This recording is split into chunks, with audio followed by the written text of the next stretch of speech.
Всем привет! Вы на канале Исцеляйся Сам.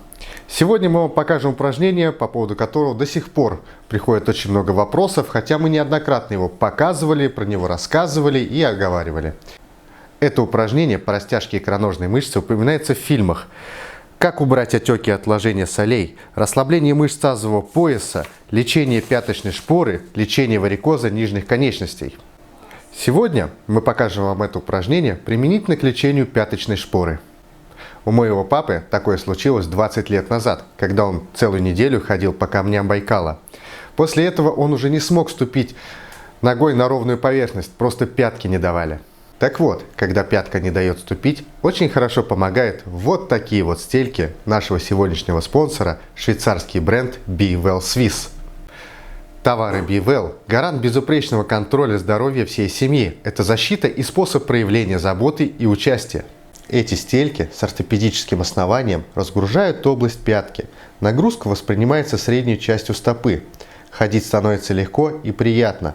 Кроме этого, стельки исправляют плоскостопие и выравнивают положение нижних суставов. Таким образом, пока вы не вылечили шпору, можете использовать такие стельки. Из-за отсутствия вот такой вот стельки папе пришлось почти год проходить на досках, пока он не познакомился с удивительно простым лечением пяточной шпоры. Существует много методов лечения пяточной шпоры, но сегодня мы осветим только один – лечение по методу доктора Божьего, но сначала немного теории. Шпора – это разрастание пяточной кости, в месте прикрепления к ней подошвенного сухожилия. Беспокоит в основном боль при ходьбе и наступании на пятку.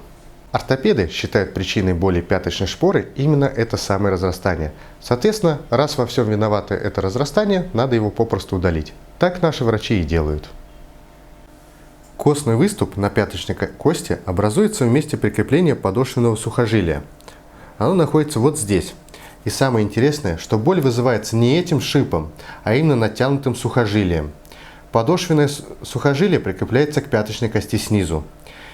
А с противоположной стороны эту кость тянет ахиллово сухожилие, которое является продолжением икроножной мышцы.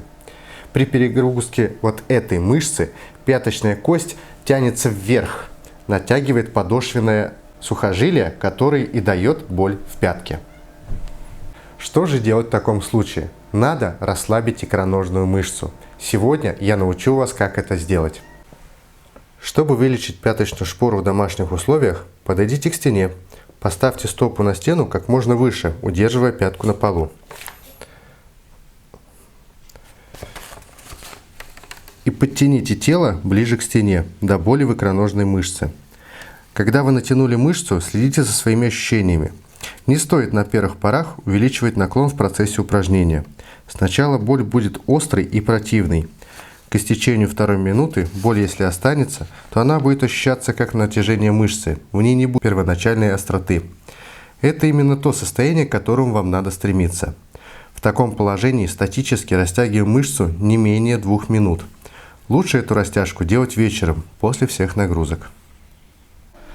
Это простое упражнение уменьшает боль в пятке после первого же раза, а полностью ее снимает уже через неделю ежедневного выполнения. Не могу сказать, что у папы шпора прошла за один курс, но второй недельный курс позволил полностью убрать боль. И, видимо, навсегда, по крайней мере, уже на 20 лет.